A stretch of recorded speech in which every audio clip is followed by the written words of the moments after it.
Hey, what's going on everybody? Today I wanted to talk about mastering, and I'm going to be using Universal Audio plugins, 2 of them, and then the other ones I'm just going to be using some Waves plugins. And this is a track that I've been working on. I really like how the master came out, so I figured I'd just run through the chain. That way hopefully you guys can get something out of it. First off, let's just talk about mastering. A lot of people think that mastering is just making the track in volume louder, but it's actually perceived loudness too, which is measured by LUFS. So if you pull up a multimeter like the one in Logic, then you can actually see that being measured. Mastering is essentially making slight enhancements to an already well mixed track or song. And where should you be aiming for? I would say in between -14 dB and like -8, anywhere in that range. I usually land around -10 to -12, somewhere in that range. This is kind of the standard right now in terms of loudness for songs being mastered, especially for platforms like Spotify and Apple Music. So what I'm going to do is I'm just going to jump right in Logic, and I'm going to take you through my chain that I have on this track. Alright, so we're in Logic. You can see my chain is disabled right here because I want you guys to hear the hook, and this is the loudest part of the song, the second hook, and I want you to hear it before it's been mastered. Oh, I can't stop the hurting.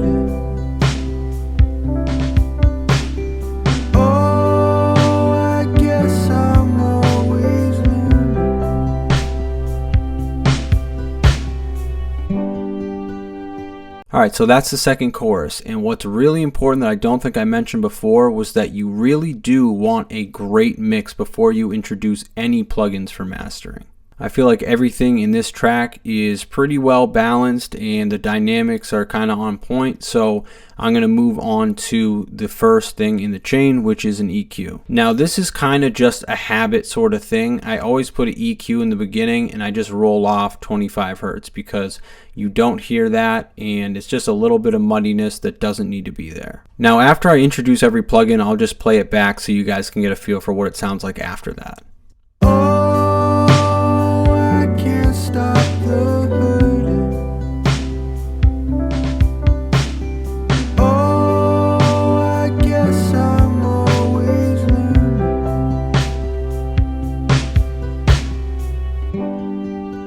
Alright, so the second plugin in the chain is the C4 multiband compressor from Waves. Now Universal Audio has one too, but as I said, I use just a couple of their plugins and a few of Waves plugins. Okay, so the first thing that I do is I just go left to right, and these represent the different frequencies for a multiband compressor. Now I have this soloed out, but I have what I did bypass so you can hear just the low end going on in the track.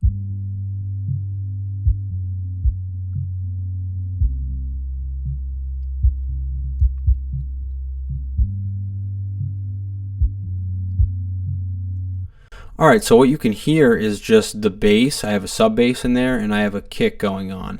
And I kind of have a rolled off snare that adds a little bit of low end too. So you can hear all 3 of those within this parameter here. Alright, so now let me show you with it on.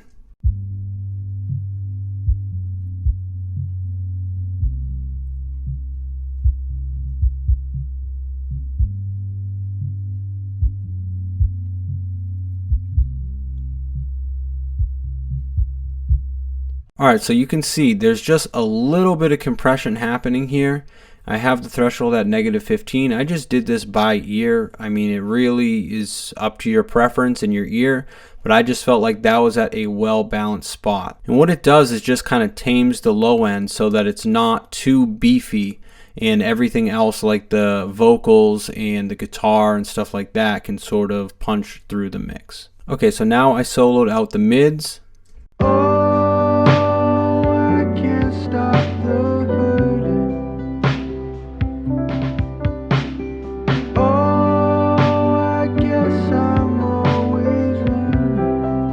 And you can see just ever so slightly I have a little bit of compression going on here in the mid-range. Now let me bypass that so you can hear without it. Oh, I can't stop the hurting. Oh. If you're watching and listening without headphones, I definitely recommend putting on headphones right now, because if you don't, you're probably not going to be able to hear what's going on here. But it is very important. It's very subtle, but it makes all the difference. So really what's happening is the vocals are being compressed a little bit in that mid-range. It's just allowing everything to be glued together and sit in a really nice place. And with the threshold on this one, I only have it at -5. Now if I solo out the mid to high frequencies, this is what's going on with that.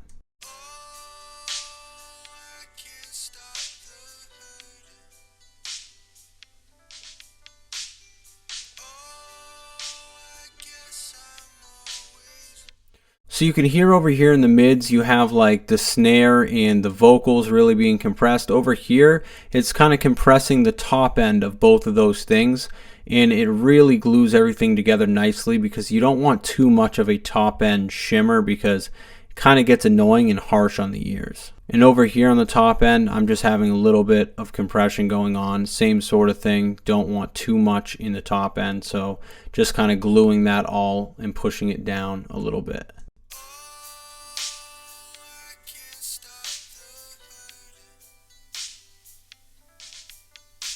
So one more time without it. Oh, I can't stop the hurting.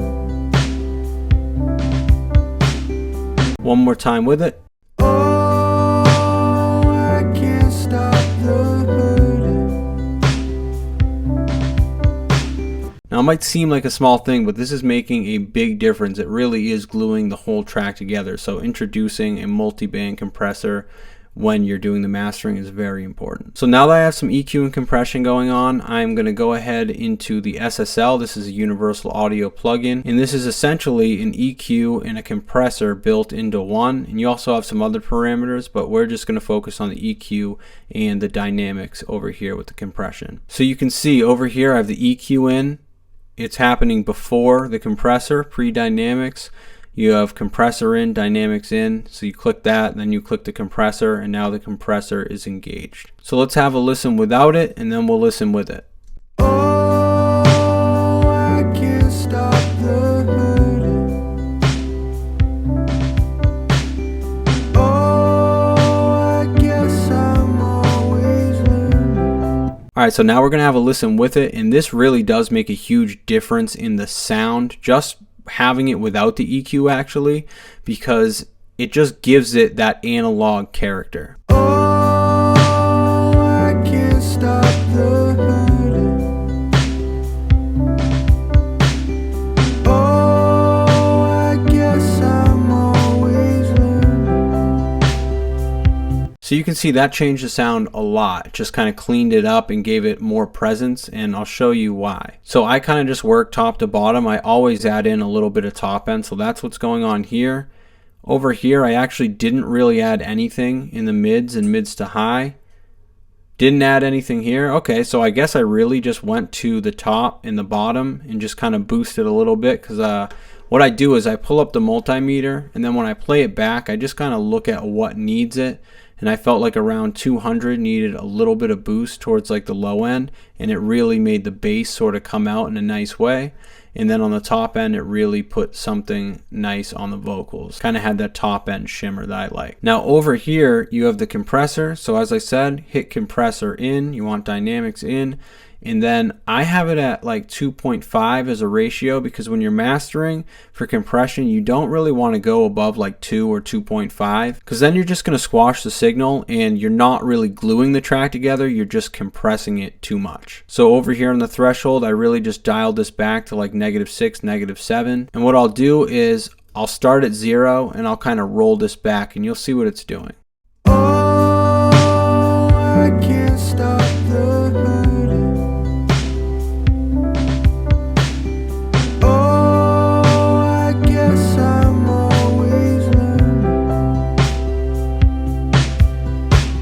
And I'm really just using my ears to do this. I just felt like that sound good where I wasn't over compressing it. You can see when I go to -20, it's just over compressed. You can really kind of just hear like the top end, and a lot of the beefiness of the vocals in the production are taken out. So you don't want to do that. You don't want to squash the signal. This is cool too down here. You can kind of just roll off the 25 right here. So that's cool too. So just from those things, I felt like that sounded really good. I didn't want to go too crazy, but what I did do was add a stereo enhancer, and this is another Universal Audio plugin. This is the Precision K stereo plugin from Universal Audio, and it's just really added something nice, and it made, literally, it's right here in the title, clear presence. I literally just went to a preset to clear presence, and that's usually what I do a lot of the time. I just go to like a preset and then tweak it.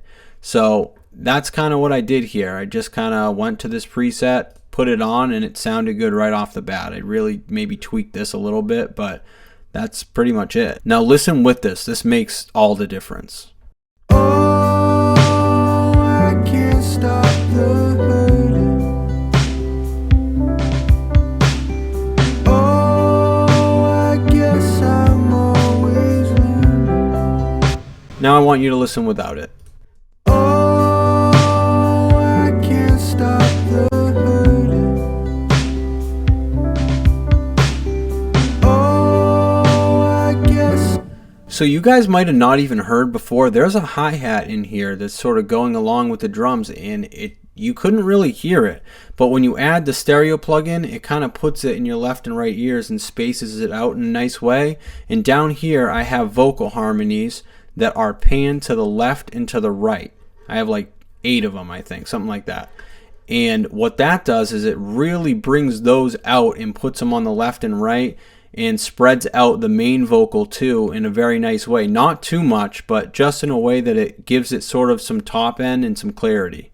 And I'm going to be honest with you, after that I just felt like it was done. I didn't want to do too much. I feel like you can definitely do too much when mastering, so I just wanted to introduce a limiter. So I used the L1 from Waze, but you can also use the precision limiter from Universal Audio. That's a great one too. The Waze one has just always sounded good to me, and it's just easy, it's very intuitive, and you can throw this on auto release. You can kind of just get a good result really fast. So what I normally do is just put this at -0.5 for the time being. In case I need to tweak anything, I want a little bit of headroom so I'm not squashing the signal completely. That way I can go back and sort of mix stuff if it needs to be mixed a little more. And the threshold I have at -8. So what I'll do is I'll put this at 0 and then start bringing it up. And this is really where you get the loudness from. But the other stuff are really slight, subtle enhancements that are going to sort of bring out frequencies that you wouldn't hear if you just had mixed it and bounced it. Oh, I can't stop the hurting.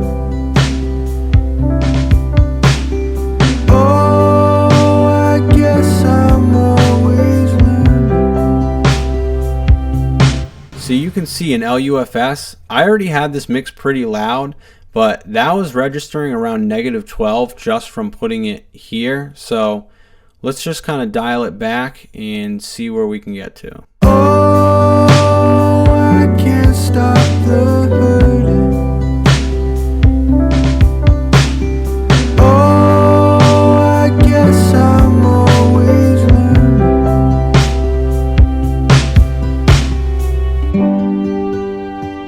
And then when I'm done, I'll usually just roll this back up to 0 and I'll be done with it. But as you can see, we got to -10 LUFS. That's a pretty loud master, and it's very competitive with what's coming out today. So I feel like for a home studio recording, song that was produced here and mixed here, I feel like it's a pretty good result considering all those factors. I'm not in a studio, I'm just at the house, so you guys can do this just with a few simple plugins. Honestly, get the mix really good, and then from there add a few of these plugins, and yeah, you're gonna be golden. So if you guys got something out of this video, please subscribe to the channel. It makes a huge difference, and like the video, I would really appreciate that too. But until next time guys, I'll see you later.